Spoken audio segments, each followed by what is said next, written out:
मैं आपके साथ गेस्ट शेयर कर देती हूँ, स्कीम शेयर कर देती हूँ, लेकिन अगर उससे कुछ थोड़ा सा हट जाता है तो आप लोग परेशान हो जाते हैं। लेकिन जो सेकंड टाइम पेपर था वो थोड़ा सा स्कीम से हट गया। अस्सलाम वालेकुम स्टूडेंट्स, उम्मीद करते हैं हम लोग बिल्कुल खैरियत से होंगे और आपके एग्जाम्स चल रहे हैं तो एग्जाम्स भी यकीनन बहुत अच्छे चल रहे होंगे। और जो है वो मेरी दुआ भी है अल्लाह से कि अल्लाह करे जिससे आपके पिछले पेपर्स अच्छे हुए हैं इसी तरह जो है आपके आगे पेपर्स भी अच्छे हों और आपके पेपर्स बहुत ज़्यादा आसान हैं। तो कमेंट सेक्शन में आपने आमीन भी लिख देना है। और जो है वो जो आपका आज का पेपर था फिजिक्स का, अगर मैं उससे बात करूँ तो उसका जो फर्स्ट टाइम पेपर था वो तो कुछ आसान था अकॉर्डिंग टू स्कीम था, लेकिन जो सेकंड टाइम पेपर था वो थोड़ा सा स्कीम से हट गया था। स्कीम से हटा इस तरह के जो लॉन्ग क्वेश्चन था उसमें जो हम ज़्यादा प्रिडिक्ट कर रहे थे कि जो आपका चैप्टर नंबर 12 है जो कि ऑप्टिक्स वाला चैप्टर है उसमें से मोस्टली जो न्यूमेरिकल आता है, लेकिन इस दफ़ा उसमें से जो वो थ्योरेटिकल क्वेश्चन आ गया जिसमें से था चांस के न्यूमेरिक थ्योरी आएगी उसमें से जो आपका न्यूमेरिकल आ गया। तो ऐसा जो कुछ होता रहता है क्योंकि स्कीम में जब स्कीम आपसे शेयर की जाती है तो उसमें ये बात बोली जाती है, स्पेशली जो आपकी इस तरह की स्कीम है उसमें कुछ भी ये फिक्स नहीं कहा जा सकता कि जो आपका अगर स्कीम में लिखा हुआ है कि पार्ट ए में से आपका थ्योरी का क्वेश्चन आना है और पार्ट बी में से न्यूमेरिकल है तो ऐसा ही होगा। थोड़ा सा हट भी सकता है और ऐसा ही हुआ है, थोड़ा सा हटा है, लेकिन आपने जो परेशान नहीं होना। गेम शेयर करने से पहले ये मैंने आपको बात पहले भी बोली थी, अगर आपने अच्छे मार्क्स गेन करने हैं तो आपको एक बार पूरी बुक तैयार करनी पड़ेगी, ठीक है। अगर आप फुल बुक प्रिपेयर करेंगे तो ही आप अच्छे मार्क्स गेन कर सकते हैं। जो गेस्ट पेपर्स होते हैं जस्ट इसलिए आपको साथ शेयर किए जाते हैं कि अगर आपकी तैयारी बुक से फाइनलाइज हो चुकी है तो उसके बाद जो है वो आप अपने आप को टेस्ट कर सकें, आप अपने आप को चेक कर सकें कि आया कि हमारी तैयारी कितनी है, कितनी हमारी प्रिपरेशन है और हमें कितनी और करने की जरूरत है, ठीक है। तो पहले तो जो हुआ सो हुआ, फिजिक्स का पेपर आपका मेरी अल्लाह से दुआ है कि जैसा भी हुआ स्टूडेंट्स का फर्स्ट टाइम के जिनका उनका तो काफ़ी अच्छा फीडबैक था। जो सेकंड टाइम के स्टूडेंट्स हैं उनका कुछ थोड़ा सा वो नर्वस है कि हमारा जो है वो इतना अच्छा नहीं पेपर हुआ जितना होना चाहिए था। पर अल्लाह ताला से दुआ है कि अल्लाह करे कि आपके जो मार्क्स अच्छे आ जाएँ और बाकी आपके पेपर्स अच्छे हुए हैं तो इस एक पेपर का इम्पैक्ट जो बाकियों पर ना पड़े और आपके जो अगले पेपर्स हैं वो भी बहुत ज़्यादा आसान आ जाए, ठीक है। तो अब आपका जो नेक्स्ट केमिस्ट्री पेपर है उसके हवाले से कुछ आपको जो टिप्स मैंने शेयर करनी है, तो इस वजह से आपने इस वीडियो को लाजमी तक वॉच करना है। और ये जो टिप्स मैं आपके साथ शेयर कर रही हूँ ना ये बहुत ही ज़्यादा आपके लिए हेल्पफुल होने वाली हैं, क्योंकि जो है वो गेस्ट पेपर्स तो आपको काफ़ी ज़्यादा ऑलरेडी यूट्यूब पर पढ़े हुए और हर कोई आपके साथ शेयर भी कर रहा है, पेयरिंग स्कीम भी शेयर कर रहा है। मैंने सोचा कि ये एक जो पॉइंट है कि आपको जो गाइड किया जाए कि किस तरीके से अगर आप प्रिपरेशन करें तो आप जो 100% मार्क्स अचीव कर सकते हैं। तो इसलिए मैं सोचा कि वो शेयर करने की वजह वो भी मैं आपके साथ शेयर करूँगी इंशाल्लाह। कल उस पर भी वीडियो आ जाएगी, आपको कल छुट्टी है तो उससे पहले मैंने सोचा कि आपके साथ ये जो टिप्स हैं ये शेयर कर दी जाए, क्योंकि अगर ये टिप्स के अकॉर्डिंग आप प्रिपरेशन करेंगे तभी जो है वो आपके मार्क्स अच्छे आ सकते हैं, क्योंकि जस्ट गेस्ट पेपर्स पे रिलाई आप नहीं कर सकते, बाकी तैयार आपने फुल बुक ही करनी होती है। अब क्या करना है आपने, सबसे पहले तो जिस तरह मैंने आपके साथ जो है वो इंग्लिश पेपर की प्रेजेंटेशन शेयर की थी सेम उसी तरह ही तैयारी करना एक अलग चीज़ है, लेकिन उस तैयारी को जब आप पेपर में जाकर प्रेजेंट करते हैं तो वो एक अलग चीज़ है, ठीक है।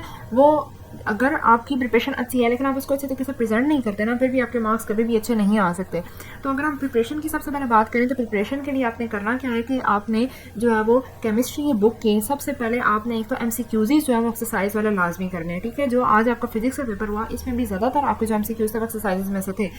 आपने क्या करना है, चैप्टर 1 से लेकर एंड तक सबसे पहले सारे MCQs को आपने सॉल्व करना है, वो आपने प्रिपेयर कर लेना है, ठीक है। उसके बाद स्टूडेंट्स जो है वो क्या करते हैं कि जो शॉर्ट क्वेश्चन है वो एक्सरसाइजेस नहीं करते, ठीक है।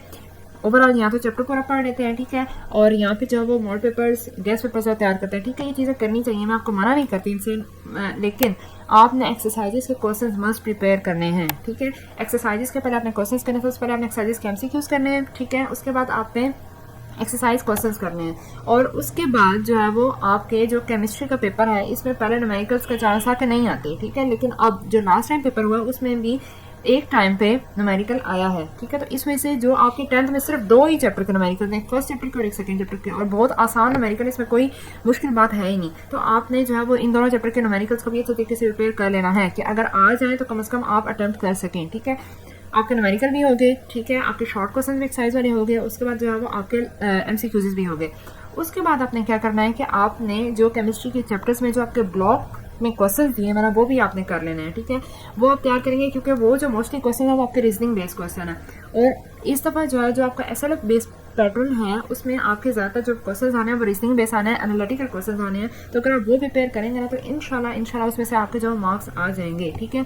सबसे पहले आपने एक्सरसाइजेस करनी है, उसके बाद आपने जो ब्लॉक क्वेश्चन है वो अपने सारे तैयार कर लेने हैं, ठीक है। जब वो सारे प्रिपेयर कर लेंगे उसके बाद जो आपने आना है, आपने जो पूरे चैप्टर्स को गो थ्रू करना है। अब चैप्टर ये जो है आपने जो गो थ्रू करना है ये अब आपके पास चॉइस है कि जो आपको 2 टफ लगते हैं वो आप छोड़ दें, ठीक है, और जो बाकी हैं वो आप जो है वो कर लें, पहले स्कीम के अकॉर्डिंग कर लें, या फिर स्कीम को माइंड में ना भी रखें कि इसमें से ए पार्ट आना है, इसमें से बी पार्ट आना है, क्योंकि अगर आप पहले ये माइंड बना के जाते हैं ना, फिर वहाँ अगर वो ए और बी चेंज कर दे तो वहाँ टेंशन हो जाती है, और जब टेंशन होती है तो जो आता होता है वो भी जो है भूल जाता है। ठीक है, तो इस वजह से आपने जो है वो जो चैप्टर करने हैं वो अच्छे तरीके से प्रिपेयर करने हैं, ताकि उनमें से अगर आए तो वो आप कम से कम अच्छे तरीके से वो अटैम्प्ट कर सकें।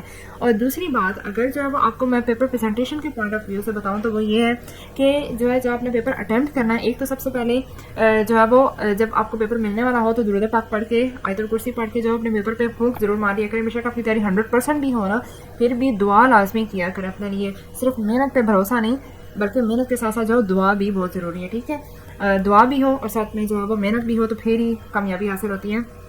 तो अपने आप ही पढ़ के फूंक लें, पेपर पे भी फूंक लें, और एग्जामिनर्स वगैरह पे भी जो वहाँ से प्री रनर्स होते हैं उन पर भी फूंक मार लें, ताकि आखिरी जो है कोई भी वहाँ परेशानी या कोई मसला ना बने। ठीक है, उसके बाद जो है वो आपने क्या करना है कि आपने सबसे पहले पेपर को अच्छे तरीके से रीड आउट करना है, चेक करना है कि आपको इसमें से कौन से क्वेश्चन ज़्यादा अच्छे तरीके से आते हैं।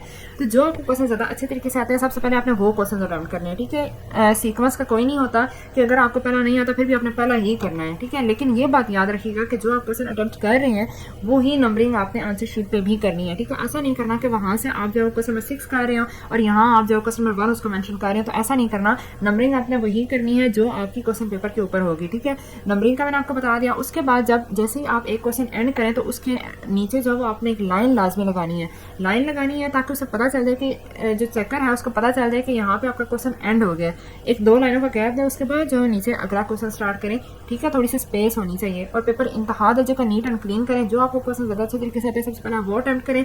उसके बाद जो आपको लगता है कि थोड़ा सा इनमें डाउट है, उसके बाद आप वो करें, ईजी होकर रिलैक्स होकर करें। ठीक है, उसके बाद जो आपको लगता है कि ये हमें सवाल बिल्कुल भी नहीं आते हैं, तो फिर भी आप उसको सोचें कि सवाल को गौर से जब आप पढ़ेंगे ना, तो कुछ ना कुछ क्लू आपको सवाल के अंदर से भी मिल जाता है कि ये सवाल अगर है तो इसका क्या हो सकता है जवाब।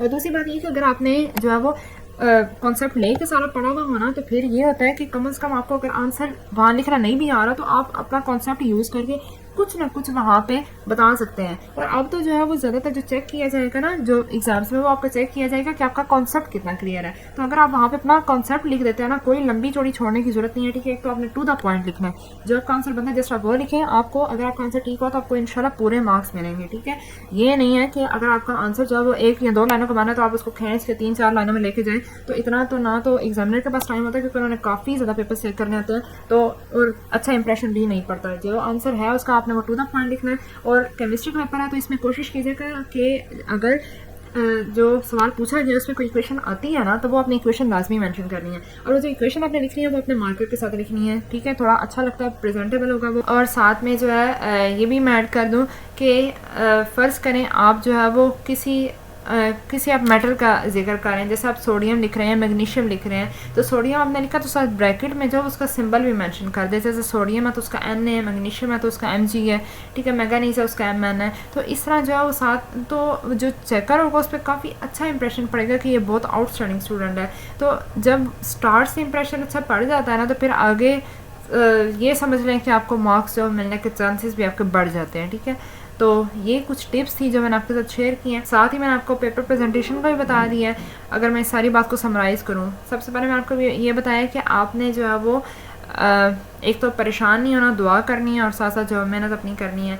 और प्रिपरेशन आपने किस तरह करनी है, सबसे पहले आपने सारी एक्सरसाइज के MCQs प्रिपेयर करने हैं, उसके बाद आपने शॉर्ट आंसर क्वेश्चंस प्रिपेयर करने हैं। देन आपके सिर्फ 2 चैप्टर के न्यूमेरिकल हैं, उन 2 चैप्टर के न्यूमेरिकल्स को आपने अच्छे तरीके से तैयार कर लेना है।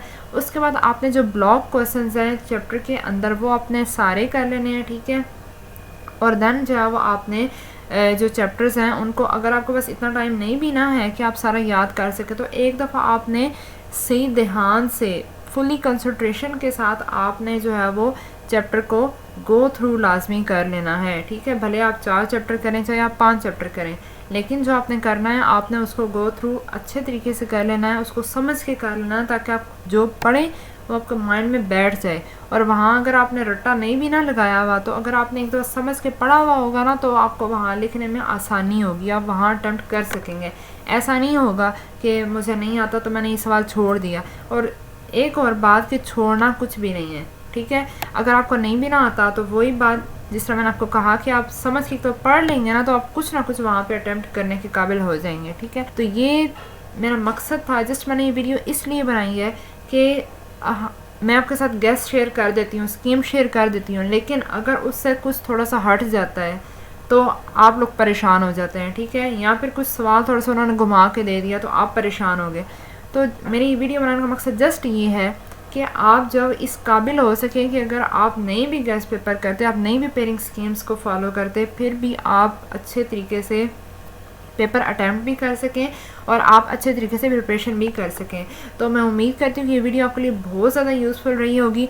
और अगर आपके लिए यूज़फुल रही है ना, अगर आपको वाकई इस वीडियो से फ़ायदा लग रहा है तो इस वीडियो को शेयर कीजिएगा, क्योंकि शेयर करेंगे ना तो आपका तो इससे आपके 1 मिनट भी नहीं लगना, ना आपका कोई 1 रुपया लगना है, ठीक है। लेकिन ये फ़ायदा होगा कि हो सकता है किसी और का भला हो जाए, ठीक है।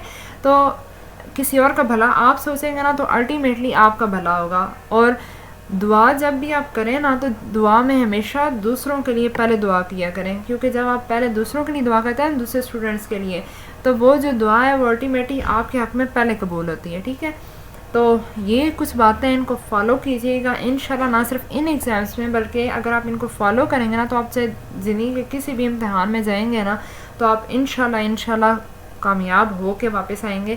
और मेरी दुआएं आपके साथ हैं, मुझे भी अपनी दुआ में ज़रूर याद रखिएगा। और मैं आपके साथ शेयर करूँगी गेस्ट पेपर्स भी, तो आप उनको एंड पे एक दफ़ा देख लीजिएगा, ठीक है, प्रिपेयर कर लीजिएगा।